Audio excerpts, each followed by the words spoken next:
আল্লাহর মায়ের দুনিয়ার বাইরে, জমিন থেকে হাইটা যাওয়ার মতো শক্তি হয় নাই, দিনের আলোতে যাওয়ার শক্তি হয় নাই, রাতের আধারে পালাতে বাধ্য হয়েছে। ঠিক কিনা আওয়াজ করে বলো। নিজের পরিচয় গোপন করে দরবেশ সাহেব দাড়ি কামিয়ে চুলের মধ্যে কলপ লাগিয়ে তারপরে মাছের টলারে উঠে নিজেকে জেলে পরিচয় দিয়েছ, প্যান্ট শার্ট খুলে লুঙ্গি পরেছ, তারপরে বাঁচতে পারো নাই, তারপরে বাঁচতে পারো। এই নতুন করে যারা লাফাইতেছ তাকেও বলতেছি, একটারে দেখে আর একটা শিক্ষা নিতে হয়। আর আমাদের দেশের এত মাথা খারাপ, এগুলা শিক্ষাও নেয় না, কথা কন নাকি? দেখলো যে একটা অত্যাচার করার কারণে কেমন করে পালানো শুরু করছে। আরে তোমার হাতে তো ক্ষমতাই আসে না, এত লাফালাফি শুরু করছে কেন? দেশের জনগণকে সিদ্ধান্ত নিতে দাও না, দেখবা ইনশাআল্লাহ সিদ্ধান্ত কি নয়। আমার কাছে তো মনে হয় এবার বাংলাদেশের মানুষ সচেতন হয়েছে। তোর বাটপার বদমা গুন্ডাদেরকে ক্ষমতা আসতে দেওয়া হবে না, ইসলাম ক্ষমতা আসবে, ইসলাম ক্ষমতা আসবে। এই তৈয়ার আছো, তৈয়ার আছো। মানব জাতির মধ্যে আল্লাহ তাআলা পুরুষ বানিয়েছেন, নারীও বানিয়েছেন। পুরুষকে আল্লাহ তাআলা কিছু দায়িত্ব দিয়ে পাঠিয়েছেন, নারীকেও কিছু দায়িত্ব দিয়ে পাঠিয়েছেন। আগে দায়িত্ব বুঝেন, এরপরে বুঝবেন আল্লাহ ঠকাইছেন না জিতাইছেন। সমান অধিকার, সমান অধিকারটা আমাদের জন্য ইনসাফ না জুলুম, এটা বুঝবেন না। কারণ এদেশের মানুষ ইনসাফ আর জুলুম বুঝে না। ওই যে আমি আমার এলাকায় বিচার করি, তো নির্বাচনের সময় আমার পক্ষে করছে, এখন দেখি যে সে আসলে অন্যায় করলো, তো আমার পক্ষে করলে এখন সে অন্যায় করলে আমার কিছু করার আছে? তো সে খুব কষ্ট করে এসে কইতেছে ইনসাফ পাইলাম না চেয়ারম্যান সাহেব। কি ভাই নাই? আমি বললাম দেখো, ইনসাফের ব্যাখ্যা তোমার কাছে একরকম, আমার কাছে কি কথা হয় না? যে হযরত নবীজির কাছে কাফির আর মুসলমান দুজনে মিলে মামলা নিয়ে আসছে, মামলা দুজনে মিলে নিয়ে আসছে। তখন নবীজি দেখলেন যে অন্যায়টা আসলে মুসলমান করছে, নবীজির রায়টা মুসলমানদের বিরুদ্ধে হয়ে গেছে, বেঈমানদের পক্ষে হয়ে গেছে। মুসলমানের রায়টা পছন্দ হয় নাই, নবীজির রায়কে মানতে না পেরে সে চলে গেছে হযরত আবু বকরের কাছে। হযরত আবু বকর বললেন, ভাই এই বিষয় তো আমার খুব একটা ভালো জানা নাই, আপনি ওমরের কাছে যান। কার কাছে? হযরত ওমর রাদিয়াল্লাহু আনহুর কাছে গেলে হযরত ওমর রাদিয়াল্লাহু আনহু বললেন, নবীজির রায় পছন্দ হয় নাই। বলেন না, বুঝালাও নবীজির রায় পছন্দ হয় নাই। কয় না, কয় দাঁড়াও। বাসায় গিয়ে তরবারি নিয়ে আসছে, ঘরের মধ্যে গিয়ে তরবারি না এক কোপে মাথা কেটে ফেলে ডেকে বলল, মুহাম্মদুর রাসূলুল্লাহ যা রায় এটা যদি পছন্দ না হয়, আর যদি আমি ওমরের রায় করতে মনে চায়, তাহলে এটা হচ্ছে ওমরের রায়। বুঝাইতে পারলাম? এখন সিদ্ধান্ত আল্লাহ পাকের মানতে হবে। আল্লাহ তাআলা সৃষ্টিগতভাবে বান্দাকে কিছু দায়িত্ব দিয়ে পাঠাইছেন। এই পয়েন্টটা খুব কঠিন পয়েন্ট, মনে রাখবেন। এটা বুঝলে বাকি সব কথা বুঝবেন। পুরুষকে আল্লাহ তাআলা সৃষ্টিগতভাবে 6টা দায়িত্ব দিয়ে পাঠিয়েছেন। কয়টা? এই কথা জোরে বলেন, কয়টা? নারীকে আল্লাহ তাআলা 5টা দায়িত্ব দিয়ে পাঠিয়েছেন। বলেন কয়টা? আঙ্গুল উঁচা করে কন, অলস জাতি, জোরে কন। দমকাইতেছি, রাগ করতেছে? করলে করেন গে, আমি তো একটু পরে যাবই গে। কয়টা? হাত উঁচা করে, হাত উঁচা করে। নারীর দায়িত্ব কয়টা? পুরুষের দায়িত্ব কয়টা? 6টা। বলেন পুরুষের দায়িত্ব কয়টা? এটা আগে বুঝেন, মুখস্থ করেন, খাতা কলম থাকলে লিখে নেন। একজন পুরুষের দায়িত্ব কি?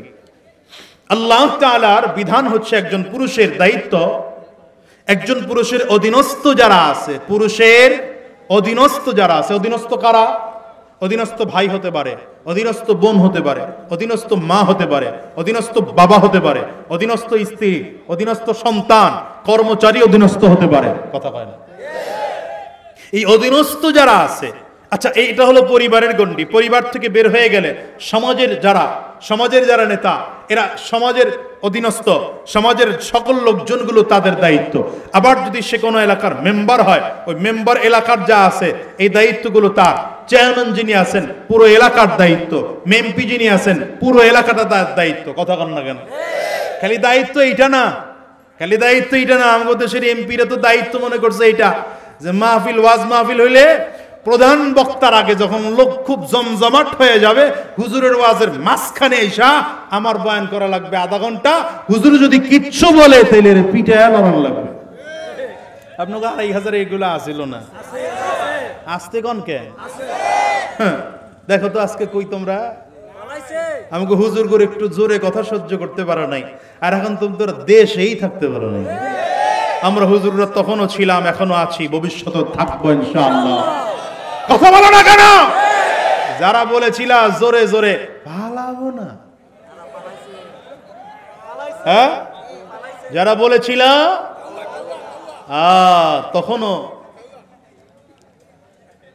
হিসাব করে রাখ। আল্লাহ পাকের মায়ের কি যেন একটা কথা আছে না, আল্লাহর মায়ের দুনিয়ার বাইরে, জমিন থেকে হাইটা যাওয়ার মতো শক্তি হয় নাই, দিনের আলোতে যাওয়ার শক্তি হয় নাই, রাতের আধারে পালাতে বাধ্য হয়েছে। ঠিক কিনা আজ করে বলো? নিজের পরিচয় গোপন করে দরবেশ সাহেব দাড়ি কামিয়ে চুলের মধ্যে কলপ লাগিয়ে তারপরে মাছের তলে উঠে নিজেকে জেলে পরিচয় দিয়েছ, প্যান্ট শার্ট খুলে লুঙ্গি পরেছ, তারপরে বাঁচতে পারো নাই, তারপরে বাঁচতে পারো। এই নতুন করে যারা লাফাইতেছ তাকেও বলতেছি, একটারে দেখে আর একটা শিক্ষা নিতে হয়। আর আমাদের দেশের এত মাথা খারাপ, এগুলা শিক্ষাও নেয় না, কথা কন নাকি? দেখলো যে একটা অত্যাচার করার কারণে কেমন করে পালানো শুরু করছে। আরে তোমার হাতে তো ক্ষমতাই আসে না, এত লাফালাফি শুরু করছে কেন? দেশের জনগণকে সিদ্ধান্ত নিতে দাও না, দেখবা ইনশাআল্লাহ সিদ্ধান্ত কি নয়। আমার কাছে তো মনে হয় এবার বাংলাদেশের মানুষ সচেতন হয়েছে।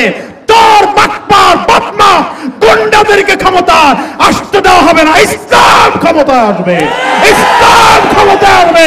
এই তৈয়ার আছো, তৈয়ার আছো,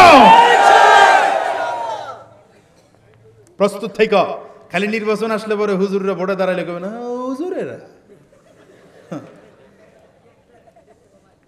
সৎ যোগ্য আদর্শবান মানুষ আমার দেশে বড় অভাব। তো যাও, একজন পুরুষকে আল্লাহ তাআলা কতগুলো দায়িত্ব দিয়ে পাঠাইছেন? 6টা। ভোলা যাবে না, এটা কিন্তু মূল কথা আমার। কয়টা দায়িত্ব দিয়ে পাঠাইছেন? 1 নম্বর, পুরুষের অধীনস্থ যারা আছে এদের 1 নম্বর খাবারের ব্যবস্থা করার দায়িত্ব একজন পুরুষের। মানে অন্ন খাবারের ব্যবস্থা করার দায়িত্ব কার? এই জন্য স্বামী বাজার না করলে বউ চিল্লায়নি, এটা সহ্য করে নিতে হবে, কারণ এটা আপনার দায়িত্ব। মা বোনদেরকে বলবো এটা অতিরিক্ত চিল্লাইবেন না, খালি খালি চিল্লায় লাভ নাই। স্বামীর একটু আদর করে বলবেন যে হারে আজকে বাজার আনতে পারেন না, আনলে ভালো হইতো, যাক যা আছে এটা রান্না করে আগামীকালকে আইনেন। কথা বলেন, এটা দায়িত্ব স্বামীর। এই জন্য বউ একটু যদি চিল্লা চিল্লি করো মাইনা নেওয়া লাগবে, কথা হয় না। 1 নম্বর। 2 নম্বর, বস্ত্র, অধীনস্থদের কাপড় চোপড়ের ব্যবস্থা করে দেওয়ার দায়িত্ব কার? পুরুষের, মনে রাখবেন। 3 নম্বর, বাসস্থান, অধীনস্থদের বাসস্থানের ব্যবস্থা করে দেওয়ার দায়িত্ব একজন পুরুষের। 4 নম্বর, শিক্ষা, দ্বীন শিক্ষা, জাতীয় শিক্ষা, শিক্ষা দেওয়ার দায়িত্ব একজন পুরুষের, অধীনস্থদের। 5 নম্বর, চিকিৎসা দেওয়ার দায়িত্ব একজন পুরুষের। 6 নম্বর, নিরাপত্তা দেওয়ার দায়িত্ব একজন পুরুষের। অধীনস্থদের কয়টা অধিকার দেওয়ার দায়িত্ব একজন পুরুষের? 1 নম্বর, হা করে তাকায়, 1 নম্বর অন্ন, অন্ন বা খাবার। 2 নম্বর বস্ত্র। 3 নম্বর বাসস্থান। 4 নম্বর চিকিৎসা। 5 নম্বর শিক্ষা। 6 নম্বর নিরাপত্তা। 6টা দায়িত্ব পালন করার দায়িত্ব কার? পুরুষের। অবশ্যই এটা মানুষের মৌলিক অধিকার। এই জন্য সরকারের দায়িত্ব দেশের সব জনগণকে এই 6টা বিষয় ক্লিয়ার করা। খালি ব্রিজ করলে কাজ হয়? ধুয়া পালাইতে হয়, কথা পায় না। খালি ব্রিজ করলে কাম হয় মিয়া? হ্যাঁ, এই হলো 6টা দায়িত্ব পুরুষের। মহিলার দায়িত্ব 5টা। বলেন মহিলার দায়িত্ব কয়টা? 1 নম্বর, মহিলার 1ম নম্বর দায়িত্ব হচ্ছে, এখানে সব বয়সের মানুষ আছে, ইশারায় বুঝে নেবেন, সিজনাল অসুস্থতা একজন মহিলাকে আল্লাহ দিয়েছেন, এটা সিজনাল অসুস্থতা। 2 নম্বর, একজন মহিলার দায়িত্ব হচ্ছে সন্তান গর্ভে ধারণ করা, 3 নম্বর সন্তান প্রসব করা, 4 নম্বর সন্তান লালন পালন করা। এই 3টা পয়েন্ট একটু মাঝখানে রাখেন। আরেকটা কথা আছে, এটা আলবাইর করব। 1 নম্বর দায়িত্ব কি বললাম? সিজনাল অসুস্থতা। এর পরের 3টা কি? সন্তান সম্পৃক্ত। সন্তান গর্ভধারণ করা, সন্তান জন্ম দেওয়া, সন্তান লালন পালন করা। এই 3 কারণে নবীজি 3 বার মায়ের কথা বলছেন। যেহেতু সন্তান গর্ভে বাবার কাম না, সন্তান প্রসব দেওয়া বাবার কাম না, লালন পালনে বাবার একটু দায়িত্ব আছে, এই জন্য বাবার নাম 4 নম্বরে রাখছে। মূল কাজ কার? মার। 5 নম্বর স্বামী এবং নিজ সংসার দেখাশোনা করা। কয়টা গেল? 1 নম্বর বলেন। 1 নম্বর কি? সিজনাল অসুস্থতা। 3 নম্বর সন্তান গর্ভে নেওয়া। 2 নম্বর সন্তান গর্ভে নেওয়া। 3 নম্বর সন্তান জন্ম দেওয়া। 4 নম্বর সন্তান লালন পালন করা। 5 নম্বর সন্তান স্বামী এবং নিঃসন্তান সংসার দেখাশোনা করা। আচ্ছা, এবার বলেন, এই যে 5টা দায়িত্ব পালন করতে মহিলার টাকা খরচ হয়? কথা বুঝে না এরা, সব কথা কয় না। টাকা খরচ হয়, সম্পদ খরচ হয়, পয়সা খরচ হয়। তো পুরুষের যে 6টা দায়িত্ব, এটা পালন করতে গেলে কি টাকা লাগবে না লাগবে না? আপনার ঘরে বিয়ে করে নিয়ে আসছেন, কারণ ঘরে যে বিয়ে করে নিয়ে আসছেন আপনার ঘর নাই, আপনার বউরের সামনে রেখা খালি মুছাইতেছেন, তোমারে খুব ভালোবাসি, অনেক ভালোবাসি, জীবনটা দিয়ে ভালো। কাজ হবে? বউ কি বলবে? আগে ঘর দেয় বেটা। যদি ঘর তৈরি করতে না পারো তাহলে ঘর ভাড়া লাও। কি কথা কন না কেন? কিন্তু একজন মহিলার এই 5টা দায়িত্ব পালন করতে গেলে শুধু টাকা খরচ হয় না, শুধু তার জান খরচ হয়। কি ঠিক না বেঠিক? পুরুষের জানও লাগে, মালও লাগে। পুরুষের জান লাগে, মাল লাগে, মহিলার শুধু জান লাগে। তাহলে এবার হিসাব করেন, পুরুষের 6টা দায়িত্ব পালন করতে গেলে পুঁজি হলো 2টা, মহিলার 5 দায়িত্ব পালন করতে গেলে পুঁজি হলো 1টা। বুঝে নাই এতক্ষণে? পুরুষের 6 দায়িত্ব পালন করতে গেলে পুঁজি লাগে কয়টা? মহিলার 5 দায়িত্ব পালন করলে পুঁজি লাগে কয়টা? এই জন্য ইসলাম বলে, যেহেতু পুরুষের পুঁজি বেশি, বাপের সম্পদও ভাগে বেশি। মহিলার যেহেতু পুঁজি কম, বাপের সম্পদও ভাগে কম। এবার আসেন, এই ভাগ কম দিয়া মহিলাকে আল্লাহ ঠকাইলো কিনা এটা বোঝা দরকার। কি কথা কন না?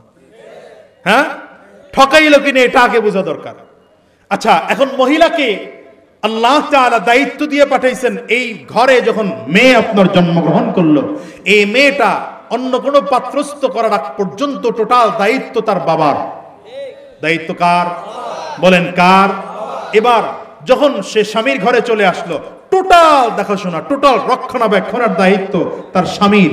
যদি কোনো মহিলার স্বামী মারা যায়, তাহলে সন্তানও যদি না থাকে আবার বাবার কাছে চলে যাবে, বাবাও যদি না থাকে, সন্তানও যদি না থাকে, তাকে দেখাশোনা করার মতো এমন মাহরাম কেউ না থাকে, তখন এই মহিলাকে দেখাশোনা করার পুরো দায়িত্ব তার সরকারের।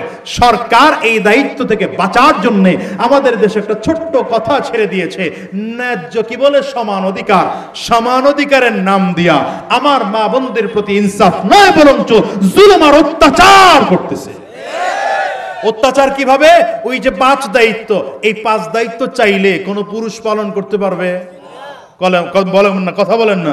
পারবে, কিন্তু ওই 6 দায়িত্ব চাইলে মহিলাও পালন করতে পারে না? পারে না? কথা কয় না। পারে না। তাইলে ব্যাপারটা হলো এমন, আমি মহিলার কোনো ভাগ আমার কাছে আনলাম না, দিলাম না, আমার ভাগও মহিলার কাছে চাপায়া দিলাম। সমান অধিকার না জুলুম? সমান অধিকার না জুলুম? ভালো করে মনে রাখবেন, ইসলাম বলে সমান অধিকার নয়, ন্যায্য অধিকার। বলেন কি অধিকার?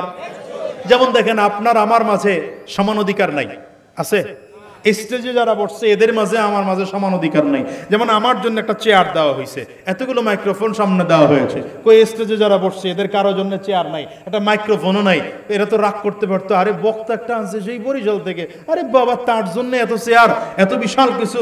আমরা এলাকার মানুষ, এলাকার আলেম, আমাদের সম্মান বেশি, এলেম বেশি, আমল বেশি, আমাদের জন্য কিছুই নেই। রাগ করতে পারতো কি পারতো না?